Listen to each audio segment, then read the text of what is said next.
Welcome to Three Thoughts On. Today, I am very happy to have Nick Johnson with me. Nick, how are you doing today? Very good, sir. I'm very happy to be here. Just for the audience, where are you right now? Right now, I am sitting in my office in Sydney. Sydney, Australia. I love that city. I was there a few times over the 2000s. Loved it. It was a great place to be. Well, thank you for making the time. I know you're at a stage in your business where you're quite busy, so I'm grateful that you're making the time for me and my audience. Let's get started. I'm excited to have this conversation because, well, the reasons will be obvious here in a minute, but give us a few minutes, a little bit of your background and what led you to do this business that we're going to be discussing today. Yeah, well, my background is perhaps not the most obvious, but so I'm originally from the Netherlands. That's where I was born, but I was raised in Spain on a little island known as Ibiza. And I got into music at a really early age. And because of my circumstances and where I grew up, I ended up becoming a professional DJ at a very young age. I was 16 when I started doing it full time as my paying job, and that was obviously an amazing experience. But the main thing was it got me to travel around the world uh, at a very early age and have wonderful experiences, but above all, meet a lot of different people from different cultures and backgrounds, which really fascinated me. But through my work and through my love of music in general, I became very curious to understand the science behind everything that I was observing as a DJ, like seeing the reactions that people had to music and music moments. And so that led me to musicology. And I've been studying that ever since. So it's two decades strong now of studying the science of music. And I was particularly interested in understanding music taste uh, for a simple reason that it would make me a better DJ. But I was also just very fascinated by what defines our music taste, and then how does sound impact our body and mind. And that led me on a journey that ultimately brought me where we are today, which is creating music health. So let's get started with that you just ended with, music health. What does it mean when we talk about music health? Give us a little bit of background of how much does that encompass and what does it actually mean? Yeah, so simply put, it's really just the intersection of music and health, which seems very obvious. But what we really mean there is I've been a big advocate for music as a therapy for as long as I can remember. I've been talking about this for many, many years. We know that music is a lot of fun, and it creates a lot of amazing experiences with friends, but there's more to it. And we've kind of lost our way in understanding the importance of the arts, particularly music. And through my work, that message became a bigger voice in my head, and a bigger theme that I wanted to talk about with others. I've long been interested in brain health. It's just an area that fascinates me. I love neuroscience. I try and read as much as I can about all the learnings about the brain, which is still relatively new compared to other science. And I just always thought about, knowing what I know about music, what can we do using the latest in technology to improve our health using music, in particular brain health. When I talk about brain health, it's sort of a global term for us to talk about everything, which also includes mental health, but it also includes brain disease and neurological disorders. And so the antithesis of all of this was, how do we elevate the value of music to be applied in healthcare, particularly in improving or better managing brain health? And that's why I started Music Health. So that's interesting. You're the first person I've spoken with. I am also a fan of neuroscience. I tell people that I am a student and I think I will remain a student because anytime you read something and you start feeling good about yourself, about how much you think you understand, you're humbled quite quickly by the work that the real knowledgeable people are doing every day that we get to benefit from. So I am a student of brain health, but you're the first person I've spoken with that has actually categorized brain health as the sum, if you will, of mental health and brain disease. And I guess those at the highest level, those two can interdependently be benefited by music therapy. Am I following you? Yeah, yeah, absolutely. So we now know, thanks to neuroscience, and I mean, you hit the nail on the head there. There's so much new material every day that we're learning, and things change as well. That's the beauty of science, right? It's things are revalidated over and over again, or there is a new hypothesis that is validated, which is exciting. And what we now find with music, because we're able to do brain scans, MRIs, and closely observe what's happening in the brain, uh, we can see the impact that sound has. I always start with sound, and then the impact that music has. And listening to music or participating in music activities is just a really amazing workout for the brain. And depending on how it's used and applied, it can benefit particular areas of the brain, which have a bigger impact on particular conditions. So, just at a very top level, and we could dig into that later if you want, but the needs of somebody experiencing anxiety and the application of music is very different to somebody who lives with Parkinson's or somebody who has dementia. And understanding what that is, you can then very clearly define what it is you need to do with the music to get better outcomes. And that's where we spend a lot of our time. And that's the area that I'm excited in, is understanding the nuanced differences between each of these and then being able to create tools to support those. So there's a couple of things you touched on there, and as you can see, I'm taking notes as we go. You mentioned the again, this is educational for me because you're now separating. We started by separating brain health into two main areas: mental health and brain disease. And now you're also making a distinction between the impact of sound versus the impact of music. At what point does sound become music, and how do those two actually help an individual that is using one or the other for a particular type of therapy? Yeah, it's a great question. So, when does it become music? That's a challenging one to answer because that really depends on the individual and what it is that we're going through and how our brain works. But simply put, our brain loves to identify patterns.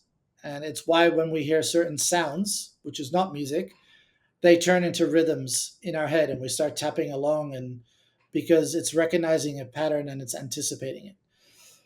But what's really amazing about the brain, and this is again still relatively new in terms of more and more information validating this, but sound enters through our ears, obviously. It's converted into electric signals, which are then processed in the brain.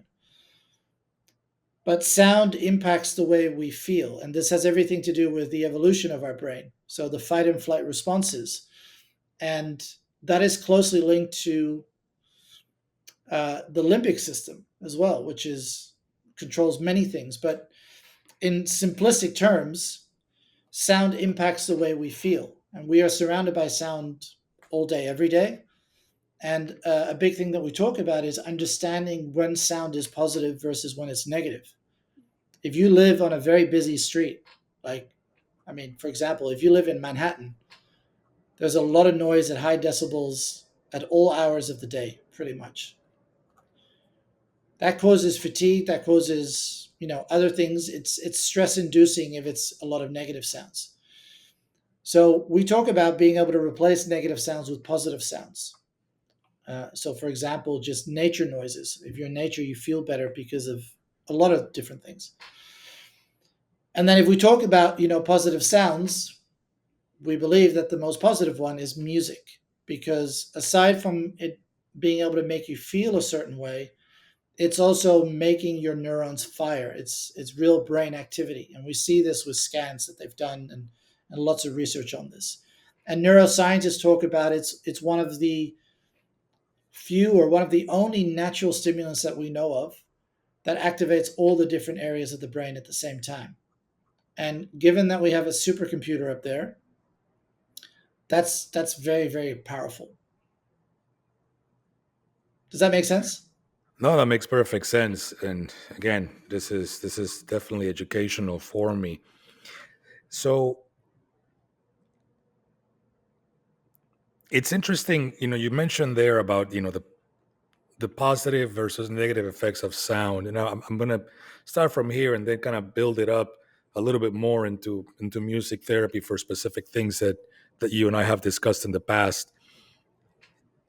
You mentioned the example of Manhattan and or any kind of busy city, and then the positivity of, for example, nature sounds. But we've gone beyond that, right? Because we now know that there are man-made sounds that are actually could be quite positive, right?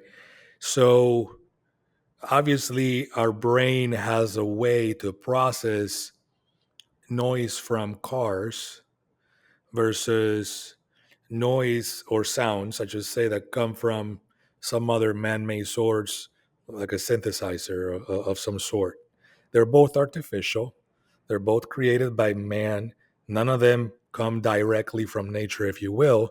But somehow we are, now I don't want to say repulsed, but we're shying away from one versus the other one that can actually make us feel better, right? Um, is that part of what you guys study? Is that breakdown of at what point does a sound impact us as humans negatively versus positively, independent of where they come from? Yeah, so there's another way to look at this, right? And it's an example that I often give, which is if I'm walking in the city and I'm surrounded by sounds and I hear a car horn, I might not really react to it because my brain is aware of the surroundings that I'm in, and it's anticipating those sounds, and it hears that sound and goes, "Oh yeah, that's a car horn. I've heard that before in this context." But if you're walking in the middle of a field in a meadow and you only hear like the wind rustling and the birds, and then you hear a car horn, you're most likely going to jump up and get a fright because your brain is not prepared for that sound in that context. So that's an interesting one because it's the same sound, but depending on the context, it's going to trigger your fight or flight response. And that's an important thing to understand because I think it's less about whether it's man made or nature, if you will. It's more about your particular experiences and how those sounds make you feel. So the emotional output. And a great example of that is somebody's voice, right? There's people that talk to you that their voice just annoys you. Hopefully that's not many people in your life, but it happens. But for somebody else, that voice is really charming and endearing, right? And we don't really know exactly why that is, but it's to do with the frequencies and what have you. It can also do with the person itself and how they make you feel. But that's an interesting observation, right? Like there's one sound for you, which is beautiful, might be horrible for me. And actually, that also directly relates to music taste. One song will make you feel really motivated and happy, and it might cause me a lot of stress. And that has everything to do with the emotional relationship with that sound. Yeah, no, that's interesting because I was having a conversation with a friend over the weekend about music and music quality. And of course, there's never a good way to have a discussion about what music is good quality versus not good quality, because exactly of what you said. it's all a function of how that particular song makes us feel. And if I'm honest with myself, I go back to the 70s and 80s when I grew up, and there are particular songs that are very fond to me because of when I heard them and what was happening in my life during that time. But if I'm honest and I actually take the song as it is and try to break it down, it doesn't meet the prerequisites, my current prerequisites of what good quality music and writing is, right? Yet, every time I hear these songs, I feel good because it brings me back to a time, a particular situation, a particular moment. And that's that context that you're talking about, right? So we have these two areas when it comes, not just to sounds, but now to music specifically, where you hear a song and you can have a particular feeling because of what it reminds you of, because of where you were and what happened in your life at that time.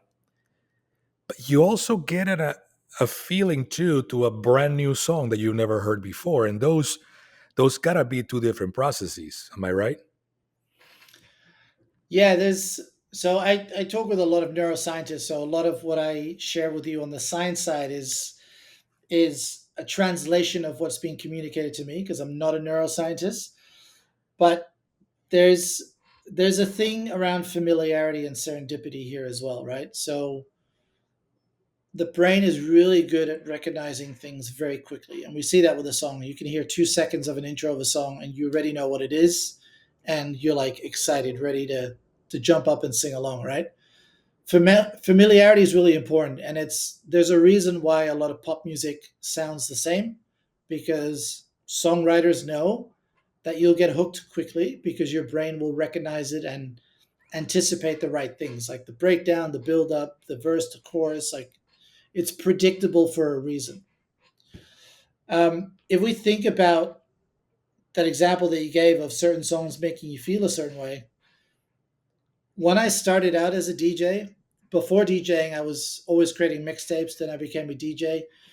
I was very opinionated about what was good music and what was bad music, extremely. And I would have arguments with people that would listen to a certain type of music, and uh, for many reasons. As I got older and as I learned more about this, I was I actually freed myself up to enjoy a lot more music than I did previously, but also understand why people listen to different music. And what became really interesting for me to observe, and it's part of the work that we've done, is can I then, based on the music that somebody loves, try and make some general assumptions about the type of person they are, not in a bad way, but more understanding, like, are you more of an extrovert or an introvert because you like certain type of music versus other things, and that made me remove all the barriers I had around judgment on music taste. So if somebody says,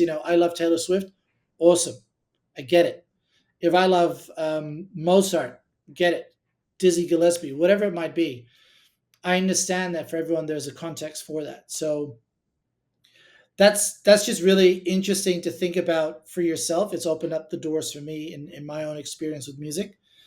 But familiarity is a big thing for us and the brain. And when it can connect something to something else that you've had a positive memory with or emotion, then the initial reaction is, oh, this is good. That might change towards the end of the song. There might be an intro that you're like, oh, wow, this is amazing. And then by the end of the song, you're like, maybe not so much. And that's interesting because understanding that allows you to then put different music together in different ways, which is essentially what a DJ does, right? To create this journey. And if you can do that with AI, you can create really tailored experiences by understanding what are those triggers in the music that will make you feel a certain way.